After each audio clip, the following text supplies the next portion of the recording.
Omega Dude. How's it going? Pretty good. How are you, Dory? I can't complain. It's getting nice outside. I'm excited. Beautiful. But I've actually been getting more questions from explorers. Have you got any new ones? A ton. I can't wait to answer them. All right, well, then let's get to it. All right.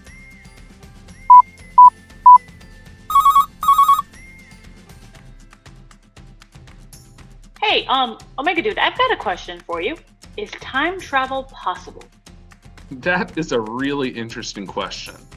With our technology and current understandings of laws of physics, physical time travel is not a possibility. However, did you know that every time you look at the stars, you are seeing back in time? How in the world, or universe in this case, is that? Well, it has to do with the speed of light and how long it takes for that light to reach your eyes. The fact is that for us to see anything, light has to reach our eyes in the first place. Now, the speed of light is fast. Light travels at a speed of 186,282 miles per second. This is so fast that nothing can travel faster than the speed of light. If you could travel at the speed of light, you would be able to go around the Earth 7.5 times per second. To go even farther, light can travel 10 trillion kilometers in 1 year. This is known as a light year, or how far light travels in a year. While light travels fast, it is not an instantaneous trip to our eyes. It still takes time. Add to this the enormous size of our universe, which is still expanding each and every second. Well, in that case, how big is the universe? The size of the observable universe, or the parts of the universe that we can see, is about 93 billion light years. This means light from the edge of the universe would take 93 billion years to reach us. With Earth being only 4.5 billion years old, that means that we won't be able to see anything from that far away for another 88.5 billion years.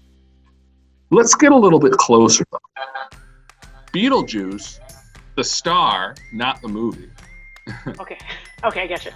Yeah, is at the end of its life expectancy and is expected to go supernova or explode anytime between now and 100,000 years.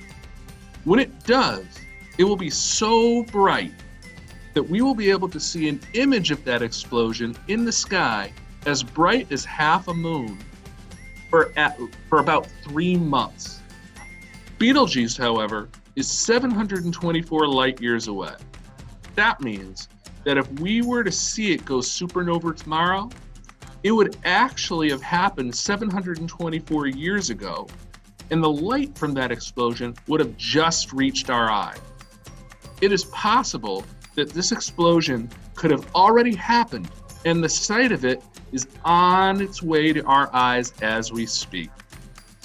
Well, that happens. I guess you could say it'll be called an explosive situation. Indeed it will. But don't worry, kids. Betelgeuse is far enough away that besides an amazing light show, it will have little impact. So when you look up at the stars at night, it is quite possible that those stars are so far away and the light from them took so long to reach you that they died many years ago and are no longer even there. You are, in actuality, staring back in time. That's pretty amazing. Thank you for sharing. No problem, isn't it?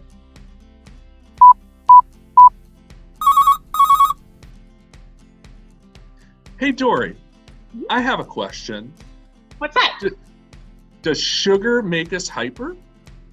That is actually a question I've asked myself. I feel like I've been hearing about sugar highs or sugar crashes since I was a kid. Me too. It seemed like adults were always concerned about how much sugar us kids were eating. I don't know. Does it actually make a difference? Well, as with so many things in science, the answer to what causes hyperactivity is still uncertain. It turns out that all the hype around sugar and hyperactivity goes back to 1973, when an allergist named Dr. Benjamin Feingold came up with what he called the Feingold diet. In the early 1960s, Dr. Feingold thought that the increase in disease and behavioral problems he was observing were linked to the additives in processed foods that had recently become available. He thought that removing certain additives like dyes and artificial flavors from kids' diets would reduce hyperactivity. Allergists were already using elimination diets to help people with conditions like hives, so he suggested parents use a similar one to treat hyperactivity. The thing is, people started lumping sugar in with this when it actually isn't one of the things Feingold recommended against. Oh, so is it the additives that make us hyper instead? That's another good question. The results of using the diet are mixed. For example, in one study, teachers reported kids following the diet had less hyperactive behaviors, but their parents didn't notice any differences. In another study, 20 kids ate an additive-free diet for 3 days, then ate food with artificial colors like these. The results showed that the kids were more hyperactive after having the artificial colors than they were when they were on the other diet.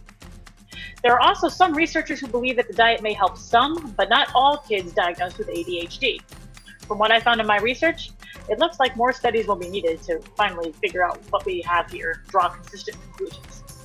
All right, so we aren't sure about the additives. What about the sugar itself? In that case, things are more consistent. Most of the articles and studies I've found support the idea that sugar doesn't make us hyper. In fact, many suggest that there's no relationship at all between how much sugar we eat and how hyperactive we are. They would do something called a double-blind study. And no, you don't have to wear blindfolds for that, just to be clear. Okay. These are studies where no one knows who's getting the actual treatment, or in this case, sugar, or some other sort of placebo, until the data was collected to eliminate the biases. Another interesting find was that parents who thought their kids were drinking sugary drinks would report them to be hyper even though the kids were given a sugar substitute instead. Huh. I wonder if it is one of those self-fulfilling prophecies. We expect people to be hyper if they eat sugar, so they act more hyper, or at least we think they act more hyper. That seems to be a big part of it. Quite a few authors also suggested we consider the situations as well as our expectations.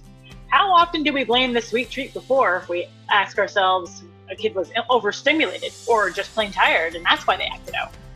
What if the kid isn't excited what kid isn't excited for holidays that include candy or birthday parties with cake and ice cream? I know my own girls seem to have infinite energy on holidays before they even eat breakfast. That being said, experts still recommend limiting sugary and highly processed foods in our diets for other reasons, like, say, dental health, obesity, diabetes, and other conditions that have been linked to them. All in all, more fruits and veggies seem to help our bodies stay healthy. All right. Well, thanks for your help, Dory. I'll keep this in mind the next time I get something to eat. You're welcome.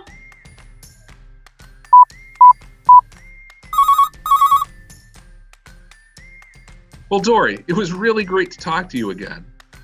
Likewise, it's always nice to see a familiar face there, Omega Dude.